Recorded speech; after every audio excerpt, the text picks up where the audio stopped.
Basi nitaombea Yoweri na mkewe kwa kazi za ukuhani, alafu mtoto mkubwa watakuwa tayari.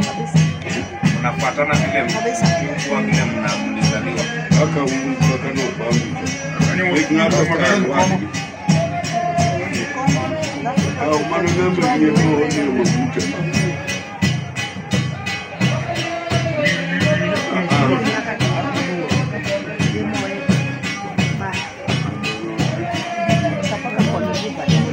Kwa jina la Baba na Mwana Roho Mtakatifu, Mungu ishie milele, kwa katuna kabidhi ya watumishi mkono mwako. Tumefika kwa nyumba yako kuwaombea waweze kubarikiwa.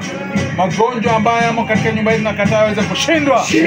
Mambo mbalimbali na laana ambazo zimepata watoto wa mji huu, kwa jina la Yesu nakataa laana zote ziweze kuondolewa.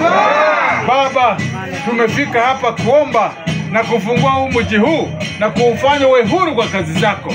Baba, kama kuna mambo ambayo walitenda kwa siri, mambo ambayo walitenda huko nyuma, siku ya leo tunawaombea kwamba uweze kuwaondolea na watakase na wafanye wawe viumbe vipya ili waweze kufanya kazi yako.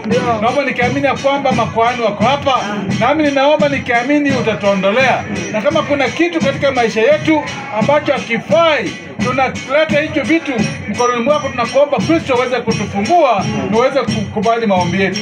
Mabaya na mbalimbali na laana zote kutoka kwa watu waliokufa na walio hai katika mji huu na katazi waweze kuondolewa. Kristo, chukua nafasi uweze kubariki hawa watumishi wako na watoto wao na wajukuu wao, kwa jina la Yesu Kristo mkombozi wetu. Amen. Kuanzia sasa na watangaza kuwa makuhani na kufanya kazi zinazoambatana na ukuhani katika mji huu. Amen. Amen. Tuanze mtoto mkubwa sasa, watatu.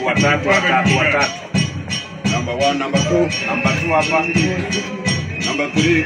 Number 3 hapa. Mtoto number 3 hapa. Haya, mwenye anafuata huyu pale. Kuna bibi yako. Huyu ni bibi. Nenda pale. Bibi yako Bibi. Nenda kabisa pale.